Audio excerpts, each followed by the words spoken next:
Welcome to Sit Around the Fire, the podcast where we get to have honest conversation about what it takes to actually heal, to grow, and to come home to ourselves.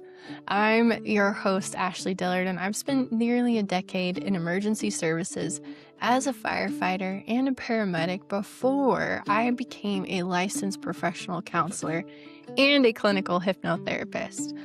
I've had the opportunity to sit with people on the worst day of their lives, whether it was out on the pavement, and I've sat with people in the quiet, private work of rewiring a nervous system that's been running on survival for decades. Here's what I've learned in both seats. You are not broken, you have been programmed, and what gets programmed can be reprogrammed. So pull up a chair and let's sit around the fire. I want to start today with a question. And I want you to actually answer it, not just let it slide past you. When was the last time that you invested in you? Not your kids, not your business, not the house, the car, the people who depend on you, you. Because most of us can rattle off every dollar and every hour we've poured into everything outside of ourselves.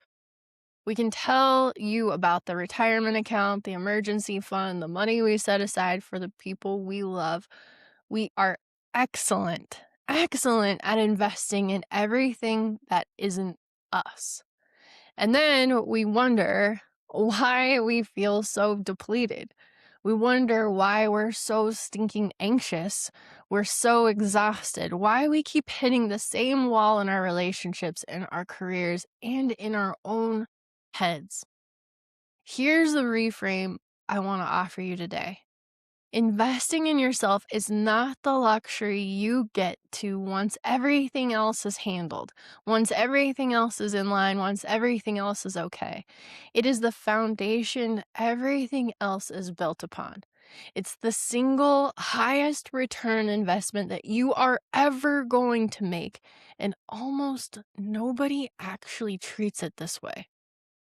So today we're going to talk about what that investment actually looks like. We're going to walk through these three arenas: therapy, coaching, and physical health. And I'm going to make the case from the neuroscience and from the lived experience that choosing yourself is not selfish. It is the most responsible thing that you will ever do. So let's start with why this is so stinking hard. Because if it were easy, you would already be doing it. Let's be honest. Most of us were programmed early on to believe that our worth is something we earn. By what we do for other people, by how we perform, we learned that being good meant being useful. That love was something we actually performed our way into. That putting ourselves last was a virtue, and putting ourselves first was actually selfish. And your brain, it took all of that information and it built a model, a framework out of it. And here's what I mean. Your brain is a prediction machine. Its number one job is to keep you safe and to conserve energy at all costs. And it does this by running on patterns it's already established and known. Neuroscientists call this the path of least resistance. The well-worn neural roads that fire automatically because you've traveled them 10,000 or more times in your life. The thought, I don't have time for myself. The reflex to say yes when you mean no. The guilt that floods in the second you do something just for you. Those are not character flaws. Those are grooves. Those are trails worn into the brain through repetition, and your nervous system treats them as safe simply because they are familiar to you. So when you try to choose yourself, your own biology actually pushes back.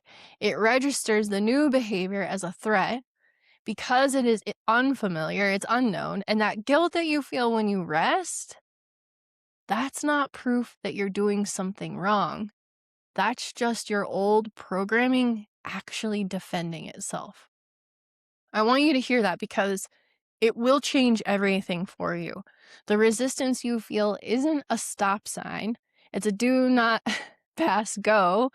It's a sign you're at the edge of a pattern, which is exactly where change actually happens. So let's talk about the first arena here, therapy. Everyone loves to talk about therapy. When I was on the fireside, we had a saying, you don't train to the level of your worst day. You don't rise to the occasion, you fall to the level of your own training. And the whole point of that repetition was that when the worst day came, your body would know what to do without you even having to think about it. The thing that nobody told us was that that same principle applies to your own inner world. The patterns you ran as a kid to survive in the environment you grew up in, that hypervigilance, the people pleasing, the shutting down, the armor, your body trained on those as well. And now, decades later, your system still falls to that level of training under stress. And we know that we are under stress a lot of the time. It runs the old play, even when the threat is long gone. That's what therapy is for. Therapy is the investment you make in understanding the programming so it stops running the show from the basement. It stops living your life for you. It stops allowing that 7-year-old in your mind to run your life. So much of what drives our lives is happening below this level of conscious awareness in the subconscious mind, in the body, in a nervous system that's making split-second decisions about whether or not you are safe before your thinking brain even gets a vote. Good quality therapeutic work brings that material up into the light where you can actually see it. And this is the beautiful, empowering part of this process. Your brain is neuroplastic. It's not fixed. It can lay down new pathways at literally any age because you can't reroute a road you can't see. So this investment, most people resist the longest because it doesn't have an obvious price tag attached to a shiny little object at the end. You don't walk out with things in your hands. What you walk out with is a different relationship to your own mind. You start to catch the pattern while it's happening instead of 3 days later. You start to feel your feelings instead of being run or overwhelmed by them. You become the person at the steering wheel instead of just the passenger at the will of the driver. I think of this as like a rudder of a ship.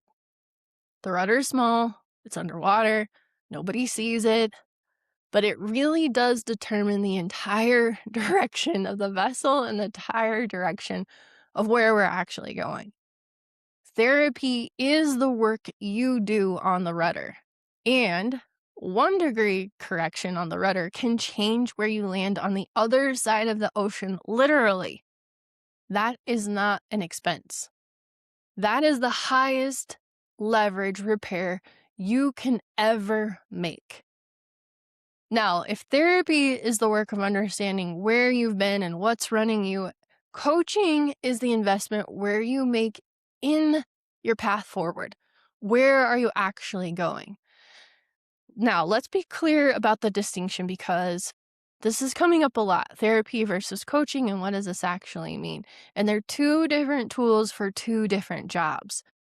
Therapy tends to be rooted in the healing aspect, working with what happened, with the nervous system, with the patterns that formed in the past. Coaching is a forward-facing type focus. It's all about possibility.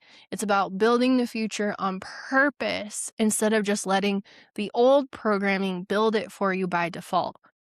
Now, here's the neuroscience piece that I really love about this. Your brain doesn't just remember the past, it stimulates the future. It's constantly running predictions about what's coming up, preparing you for it, and most people are so unconsciously stimulating a future that's just a slightly upgraded version of their past. Because That's the data that their brain has on file. I call the alternative living from the future forward. Instead of letting who you've been dictate who you're becoming, you decide finally, with intention, who you are becoming, and you let that version inform the choices you make today. You start to embody them before all the external evidence is actually in play. That's really hard to do on your own, if we're really honest. Not because you're not capable, because you can't see your own blind spots, and because your brain will quietly steer you back towards the familiar every single time you're not paying attention. A coach is someone who is there in their entire job around this is to reflect back the gap between what you say you want and what you're actually doing, to keep your hand on the rudder when the old currents will try to suck you back and pull you back in. This is the investment in momentum, in accountability, and not waiting another 5 years to finally become that person you know you could very much be. And the return on that, compounded over a life, it is almost impossible to overstate. And then there's the arena we really love to skip, even though it's the foundation under everything else: your own physical health. We're talking about your body here, folks. We treat the body like it's separate from the mind. In fun fact, it is not. You do not have a brain and a body. You have one complete integrated system that are all constantly in conversation with one another. Roughly 80% of the signaling from your vagus nerve travels from the body up to the brain, not the other way around. Your body is feeding your brain information about whether you're safe every single second of every day, and your brain is building its reality off of that, which means this: you cannot think your way into a calm mind while you are living in a dysregulated body. It is literally impossible. You can have the best insight in the world. You can have read all the books. You've gone to all the conferences. You have the clearest vision. And if your system is running on no sleep, chronic stress, and the gas pedal is pinned to the floorboard, your nervous system is going to keep filing threat reports, and your brain is going to keep believing them over and over and over again. So when I talk about physical health here, I'm not talking about it as a vanity performance type thing or one more thing that you need to worry about on your list of all the things to do. I'm talking about it as a nervous system support care. Sleep. Because your brain literally clears metabolic waste and it consolidates learning while you rest. Things like movement, because it's one of the fastest ways to discharge stress. Movement, because it's one of the fastest ways to discharge stress and signal safety to the body. Nourishment, so important because you cannot run on a regulated nourishment. So important here, you guys, because you cannot run a regulated system on empty.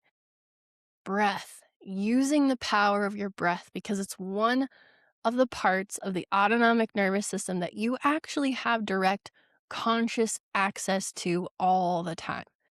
Think of it as the remote control to your own physiology. When you tend to the vessel, you raise your baseline for capacity for everything else. And we're talking everything else that happens in life. The therapy works better. The coaching sticks.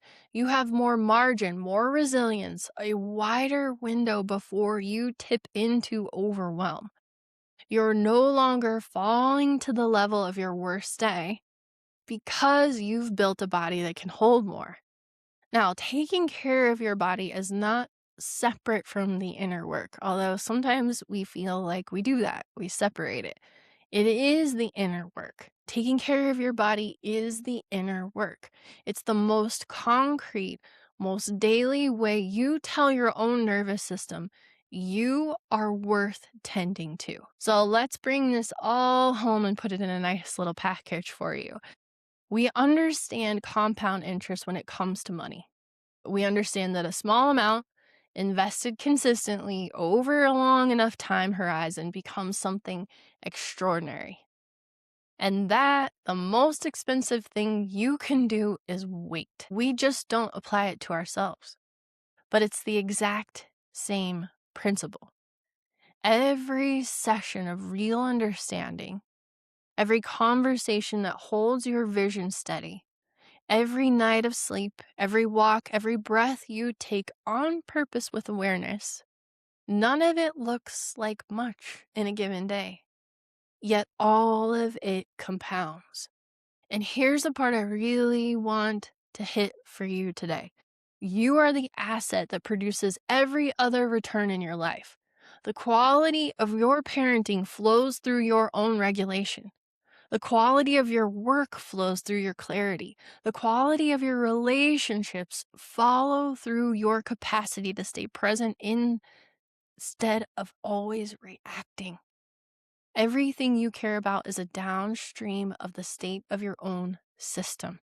So when you invest in yourself, you are not taking away from the people you love. Let's get this clear here and now, once and for all. You are increasing the value of the one asset all of them are actually depending upon. There is no version of this where you pour from an empty cup and everyone around you thrives. That's old, wrong thinking. That math has never worked, ever. This is why I say it is the most important investment you are ever going to make. Not because you matter more than everyone else, because you are the source. And a depleted source can't give anyone anything that actually is worth any kind of value. Choosing yourself is how everything else gets handled. So here's what I'll leave you with today. I want you to pick just one arena, only one. The understanding, the vision, or the vessel.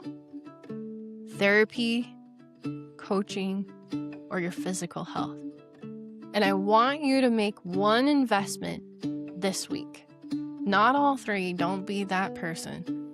Not a perfect plan, one. Just one thing. Because the resistance you feel isn't a stop sign, it's the edge of a pattern. And you get to choose right now whether you keep running on that old, crappy programming, the programming that's no longer serving you in the here and now, or whether you decide to finally lay down a new road. You have been investing in everyone else your entire life. It's time to put a little capital back into you. If this episode struck a chord for you, and you're feeling that pull to actually do the work, that now is the time, I am worth this investment, I want you to know that there is an open door for you. I work with people in a few different ways. On the clinical side, after the psychotherapy, clinical hypnotherapy for folks here in Colorado who are ready to get underneath the patterns and rewire them at the root. But I also offer one-on-one coaching for those clients inside and outside of Colorado. For those of you who are ready to stop running the old story and to start living from the future forward. Whether you need to understand where you've been or you want to build where you're going, there's a path for you here. And you don't have to figure out which one. That's what the first conversation is for.